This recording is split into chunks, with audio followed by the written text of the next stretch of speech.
When I do these reviews, I'm normally looking for pros and cons, and in this speaker's case, I'm kind of struggling with cons. I guess if I was to look for a con, it would be the speaker size, but to me, a substantial bookshelf speaker with a large 8-inch driver is a bit of a pro, so other than that, I'm kind of grasping at straws. My name is Taps, this is 0102 Studio, and this is a review of the Monitor Audio Silver 100 7G speaker. This is the second speaker that I've got to review from Monitor Audio's Silver 7G range. The first speaker was the Silver 300, and that was a bit of an endgame speaker in my view. I was completely bowled over by its performance, and were it not for the fact that it just simply wasn't in the cards for me to purchase at the time, I definitely would have, and I kind of regret not keeping them. The Silver 100 is the largest bookshelf in the Silver range. Below it sits the Silver 50, and in the floor standard range, there's the 200, the 300, and the 500. The 500, which I have in for review as well, review coming soon. And there's a center channel, I believe it's called the 250. I don't know why they didn't call it the 400, but maybe there's a 400 speaker coming soon or something. Maybe it's like a 3-way bookshelf, massive loudspeaker. If so, take my money. But yeah, I don't know. The Silver series is the best looking affordable speakers range from Monitor Audio. The Bronze range looks good, but they don't really hold a candle to the Silver range. And the Gold and Platinum series looks even more amazing, but you know, to afford those, you kind of have to remortgage your house. So Silver range if you want the best design for your money. I used to own the Silver RX2 speaker from Monitor Audio, and it was an earlier iteration of the same speaker. It, at the time, was one of the more expensive speakers that I've ever purchased. It was a speaker that I could confidently pair with more expensive gear, so I wouldn't feel like I was doing any of that gear a disservice. I still remember hearing it in the store for the first time. It was paired with a Peachtree integrated amplifier, and I was just blown over by the sound, how deep the bass went, and I knew then and there that I absolutely had to own this speaker. So I was also curious, given that experience, how the new version sounded. The Silver 100 looks quite a bit different than my RX2 speaker. Most notably, on the bass driver, the silver bullet dust cap in the middle is no longer there. It's now a seamless off-white C-cam mid-bass driver. The driver is really light, but is dimpled, making it stronger. The dimples help with velocity. And thanks, Darko, for exploring that on your channel. The tweeter is a C-cam gold dome tweeter that sits behind the uniform dispersion waveguide. The cabinet is much more elegant too. The edges are seamless and there are no markings of bolts or anything on the face of the speaker. They implemented a single bolt from the back system to get everything together. The bass port is also on the back. The speaker finishes are nice too, though I do have a preference. My review sample is in black piano gloss, as you can see there behind me, and having seen all the finishes in person, I would say that my finishes of choice would be satin white or ash. My RX2 came in something similar to the ash color, although it's not as nice in that speaker as it is in the current iteration.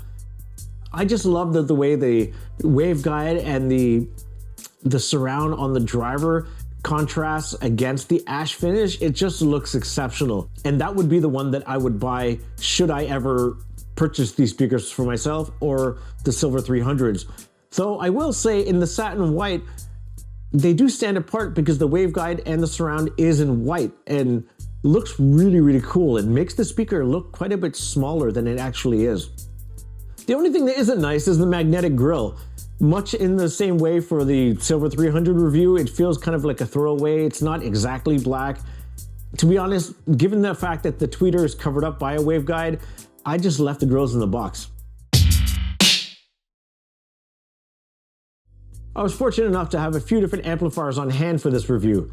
The Silver 100s were sent over with the Roxanne Atessa amplifier, so naturally I tried it with those amps first, but I also tried them out with the Audiolab 9000A, the Mission 778X, the Cambridge Audio CXA81, along with my old CXA60 and my NAD amplifier. Sources were the Cambridge Audio Alva TT V2 turntable, the CXN V2 streamer, the CXC CD player, I'm a bit of a Cambridge fanboy, and the rest of my DJ gear. The other speakers for comparisons are the ones that you see behind me, the Q Acoustics 3030i, B&W 685s, and the ones that you don't see, the Wharfedale Evo 4.2s that are upstairs in my living room. The sound. It's perfect for me. Seriously. As you can expect, it's a big and large, wide soundstage, and the bass goes down deep into floor standard territory. The driver is pulling double duty, so if you like big, fat, deep bass, like me, you might want to invest in a subwoofer just to kind of alleviate the driver of some of that bass energy. It does kick ass down low, and if space is at a premium, you could totally do without a sub. I did the same, and I actually spent most of my review without a subwoofer connected because it did sound that good. And before you go thinking that this review is going to be all about bass, I will say the larger driver and cabinet really helped out in the mid-range. It has the ability to go up in scale, so things like vocals, guitars, and ambience just sound bigger overall, and they have a lot more body. And as you can expect from Monitor Audio speakers, there's a ton of detail on top, and that detail is in the treble. Monitor Audio speakers, I find, come a little bit hot on the treble, so I like to have an amp on hand with tone control so I can kind of adjust that to my liking.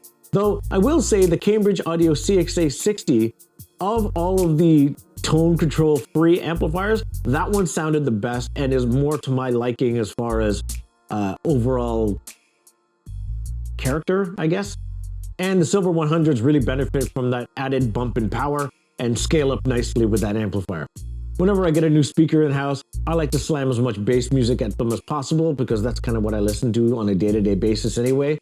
Doc Scott's show, Future Beats, is kind of a big source of music inspiration for me. I like a lot of what he plays, especially in that last hour of the show. It's just like, it's always golden.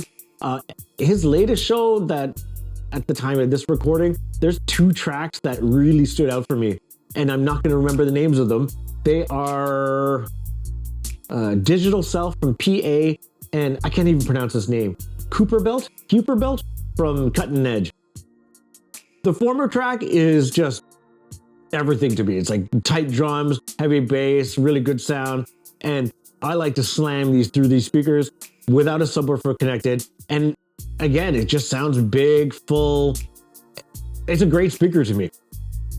The latter track, though, that one's a bit more of a slow build, and it's one of those songs I just kind of like to get lost in, especially with the Cambridge Audio 81. That amplifier with these speakers with that song on, it's just, I could sit alone in a dark room, my eyes closed, and this just like takes me somewhere else. It's an amazing pairing and sounds great. Because of the more lush mid-range in these speakers, I did find myself gravitating towards a lot more of the ambient or mellow, chilled out genres of music. One album in particular, again, I'm going to butcher this name. The album's Due in Color by Andrea or something. This album turned up really loud, sounds amazing with these speakers. And I left it connected to the Cambridge CXA 81 for most of the time once I gave back the other amplifiers. It just seemed like a really great pairing, and I liked having the extra power. And I'm horrible at describing the way things sound, but yeah, just big, expansive soundstage, sounds great. I loved it. Ambient music, Silver 100s, good. Compared to some of the other speakers that I have in-house, I'd start with the ones that you can't see. The Wharfedale Evo 4.2s, those are also really, really big bookshelf speakers. I think they're more stand mount speakers because they look really stupid on a bookshelf. They're really, really big. Comparison to these, they sound bigger. Like, there's no way about it. It's a bigger cabinet. There's more drivers on it. It's a bigger sound altogether. The 100s really aren't a comparison for either of these two speakers. I mean, it's more than double or triple the price. They don't have the same amount of detail up top. They don't have the same amount of bass weight. If you're looking for just overall better refinement and just all things better, Silver 100. But again, if you're going to pair it with a cheaper amplifier, just go for one of these guys or the Monitor Audio's bronze range. Build-wise, these don't hold a candle to those. Like, it's just in another league. Same with, from what I have seen in showrooms of the bronze range from Monitor Audio, even those speakers don't hold a candle to those. Like, build quality is exceptional. Actually, I like the build of these better than the Warfield 4.2s. Like, they just look better. They're better furniture, standout looking pieces, I guess. And if aesthetics matter to you, silver's all the way. Now, compared to the Silver 300s, that's where this gets a bit interesting. And the Silver 300s have two 6-inch drivers and a dedicated mid-range driver, and then the treble. And it's more of a slim floor standard speaker. I would have to say, honestly, between the two, the 300s is still better, even though these have like that floor standard like sound. Those speakers just have more, I don't know, it's not oomph, it's just like more overall detail and character, and like I feel like the 300 is the sweet spot of that range. However, I don't know if there's a however there. I guess the big comparison really would be my memory of the Silver RX2s in comparison to this speaker. And it's been maybe like 2 years since I had those speakers, and I had them for like the better part of a decade. These just sound better and tighter and more refined than that speaker did. And the build quality of these speakers kicks the crap out of that speaker. So it's been an overall improvement over previous generations of Silver series speakers. So yeah, it's great. It's great. Overall, this is a lovely speaker. It looks great. It sounds great. And if you have the space for a large bookshelf speaker, this is one you should definitely audition. Oh, and if you care to, now's a good time to like and subscribe and stuff. You know, the YouTube thing we always ask you to do.